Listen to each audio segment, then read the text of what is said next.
E aí galera, tudo bem com vocês? Vamos aí para mais uma edição do 6x1 Responde, que é aquele quadro onde vocês fazem perguntas, eu as respondo no vídeo, vocês vêm aqui nos comentários desse vídeo, deixam outras perguntas para que eu responda num próximo vídeo e assim nós vamos numa cadeia até o fim dos tempos. Meu nome é Emerson Araújo, esse é o canal 6x1 e desde o início eu peço para você deixar o like no vídeo, se inscrever no canal caso ainda não seja inscrito e claro, né, usar os comentários para deixar a sua opinião e a sua pergunta para a próxima edição. Vou começar com a pergunta do Tom Guimarães. Você não acha que se voltar o futebol sem a presença da torcida, o Cruzeiro não vai ficar muito no prejuízo? Afinal, nossa torcida é fundamental para o acesso à elite. Tom, obrigado pela pergunta. Cara, o Cruzeiro já está muito no prejuízo, a situação está cada vez pior, né? E quanto mais demorar a retornar os jogos, mais complicada vai ficar a nossa situação.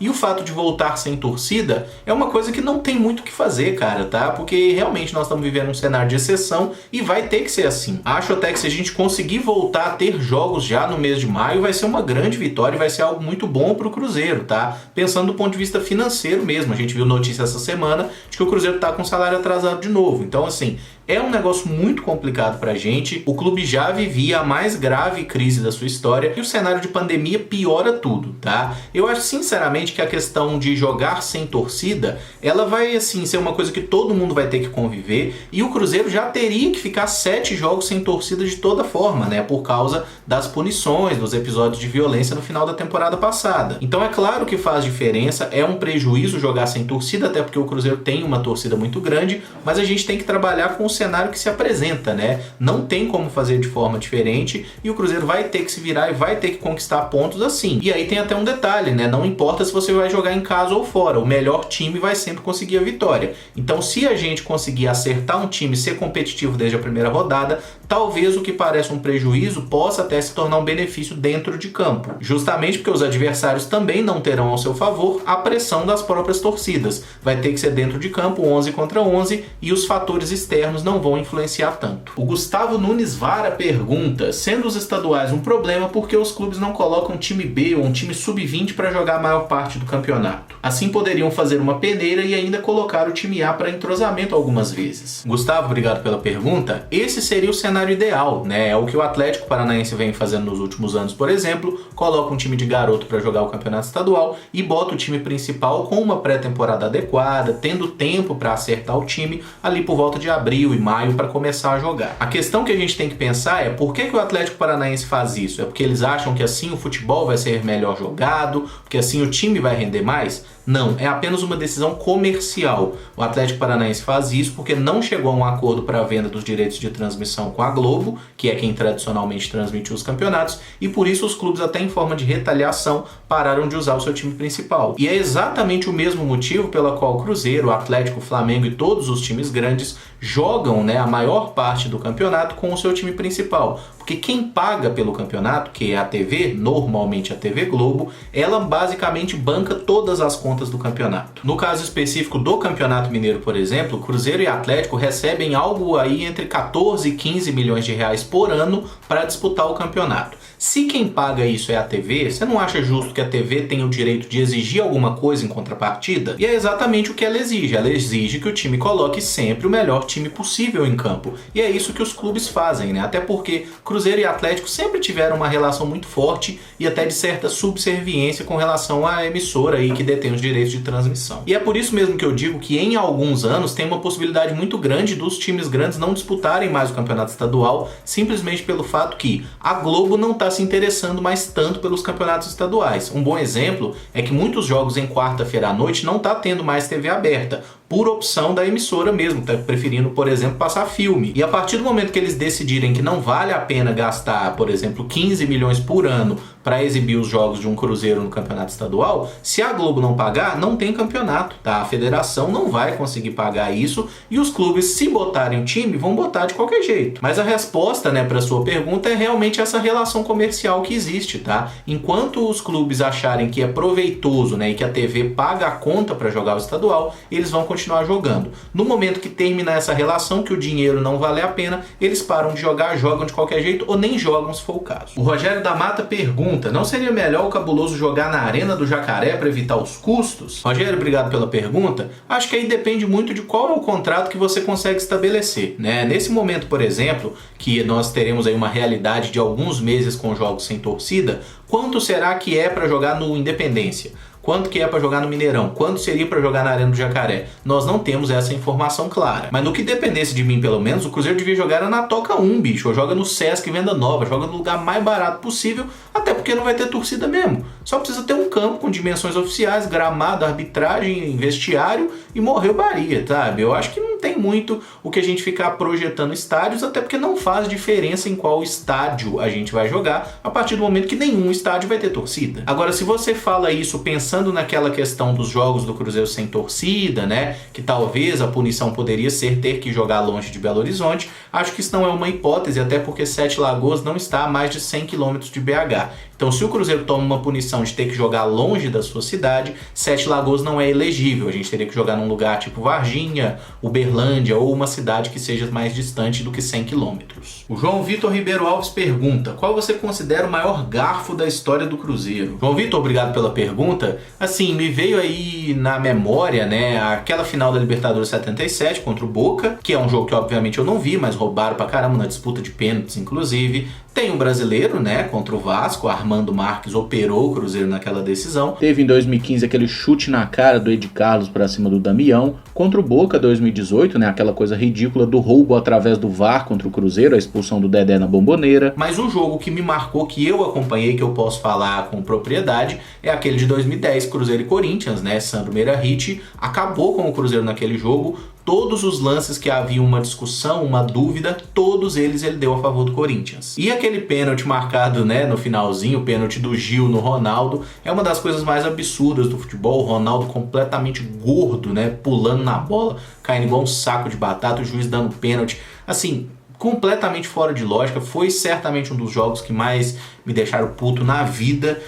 Eu acho que o Cruzeiro foi muito prejudicado naquele dia e não me lembro de um episódio que tenham roubado tanto a gente, porque não foi um lance, né? Aquele lance do pênalti do Gil no Ronaldo acaba ficando mais emblemático, mas foi toda uma partida, lances de impedimento duvidosos, faltas em jogadas, pedidos de pênalti, tudo aquilo foi sempre a favor do Corinthians e a CBF ainda deu nota 10 pro Sandro Meirahit. O Marcos de Assis pergunta: tudo que o Zezé fez de bom no Cruzeiro e tudo de ruim que ele fez, qual a sua opinião sobre ele? Ele merece mais aplausos ou vaias? Marcos, obrigado pela pergunta. Eu não tenho a menor dúvida que o Zezé merece muito mais vaia do que aplauso, simplesmente porque os primeiros anos dele foram de um bom presidente. Ele fez um bom trabalho ali na década de 90. O problema mesmo começou quando ele passou a usar o Cruzeiro como plataforma para se lançar politicamente e conseguiu fazer isso, né? Infelizmente, torcidas de futebol costumam eleger dirigentes que fazem bom trabalho, que é uma burrice de todo tamanho, mas enfim, né? Cada um faz o que quiser com seu voto. E a partir do momento que o Zezé Perrella entrou na vida pública, digamos assim, ele abandonou completamente o Cruzeiro. O que ele fez com o Cruzeiro no final da década de 2000 até o início ali de 2011, que os caras falavam abertamente que o Zezé Perrella mal ia no Cruzeiro, né? Então assim, foi ridículo, cara. A forma como ele começou um bom trabalho, largou o clube e teve inúmeros episódios de vendas de jogadores mal explicadas,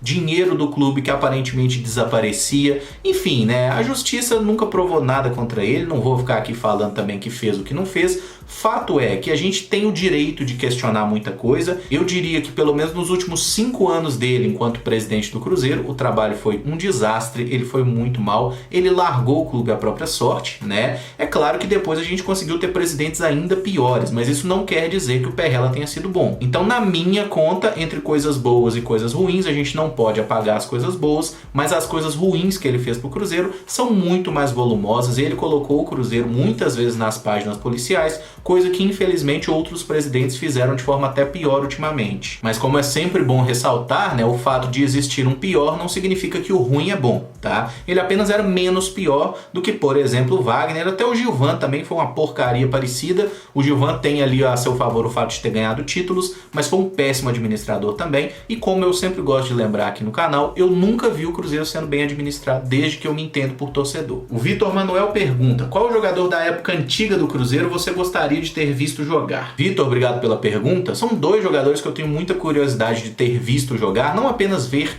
VTs, né, mas ter acompanhado eles jogando no Cruzeiro, que são o Tostão e o Dirceu Lopes. Eu queria muito ter visto os dois, mas confesso que até como a gente tem mais oportunidade de ver o Tostão que está mais ativo, né, aparecendo mais, comentando aí como jornalista, cronista e tudo mais, eu diria que o Dirceu, cara, porque o Dirceu ele não teve, né, o mesmo destaque nacional, ele não participou daquela Copa de 70 que aconteceu com o Tostão e poderia ter ido, né, que o Dirceu tava voando na época, mas infelizmente tinha ali o problema com o técnico da época. E é um cara que todo mundo que viu jogar fala maravilhas, né, que o cara era genial com a bola nos pés, era impressionante o que ele fazia. Claro, o Tostão também foi espetacular, ninguém questiona isso, o Tostão foi muito prejudicado por lesões, o problema no olho, né, mas eu queria muito ter visto os dois. Mas se fosse para escolher um, eu acho que seria o Dirceu, porque a gente viu ainda menos dele do que pôde ver do Tostão, até pela presença em seleção brasileira. O Gabriel Vitor pergunta: vejo muita gente zoando o Moreno por causa da camisa pintada no corpo. Você acha que foi tanta vergonha assim? Gabriel, obrigado pela pergunta. Cara, eu acho que seria uma vergonha se esse negócio tivesse partido do Cruzeiro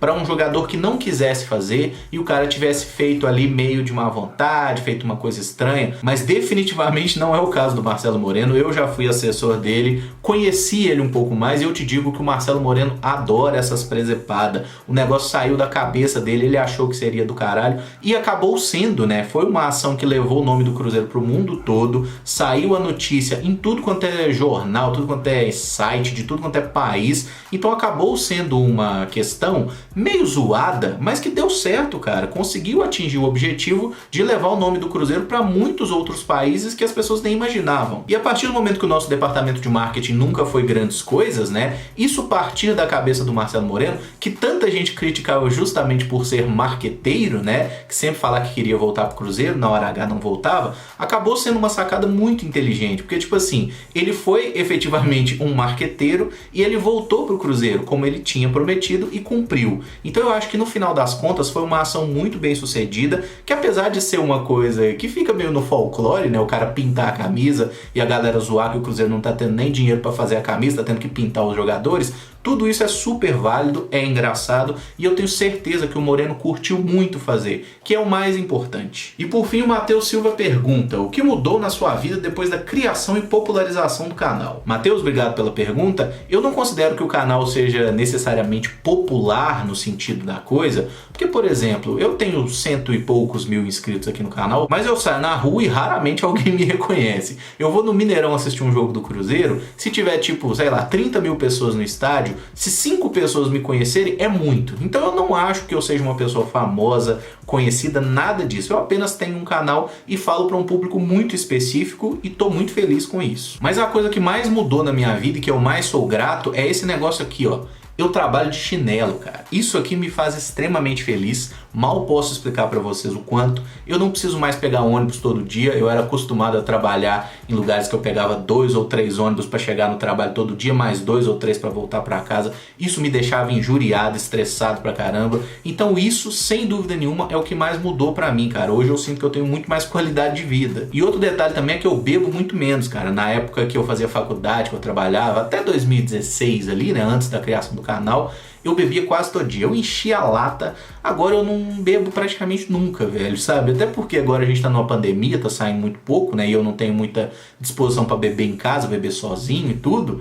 Mas, bicho, eu larguei a cachaça mesmo. Tô bebendo de vez em quando, tomo um negocinho, mas normalmente isso aí mudou demais. E eu acho que tem muito a ver com essa questão de estresse mesmo. Eu bebia muito até pra tentar relaxar um pouco e agora eu tô sossegado na vida. E vocês podem achar que eu tô zoando, mas não tô, cara. Eu tô falando sério mesmo. Essas obrigações de acordar cedo, pegar ônibus, sair todo dia, não sei o que, desce aqui, desce em estação, pega metrô, cara. Bicho, isso pra mim mudou demais. Eu sou muito mais feliz hoje fazendo isso. E tipo, trampar com vídeo falando do Cruzeiro é uma coisa que eu já fazia normalmente na minha vida, né? Conversando fiado com os outros aí. Então poder trabalhar com isso eu me considero privilegiado demais, cara. E tô muito feliz assim. Bom, galera, o vídeo fica por aqui. Se gostou, deixa o like, se inscreve no canal caso ainda não seja inscrito. Comenta aí, né, o que você achou de cada uma das respostas, opina também e deixa a sua pergunta para que eu responda numa próxima edição, tá bom? Muito obrigado por acompanhar, um abraço, até o próximo vídeo. Valeu!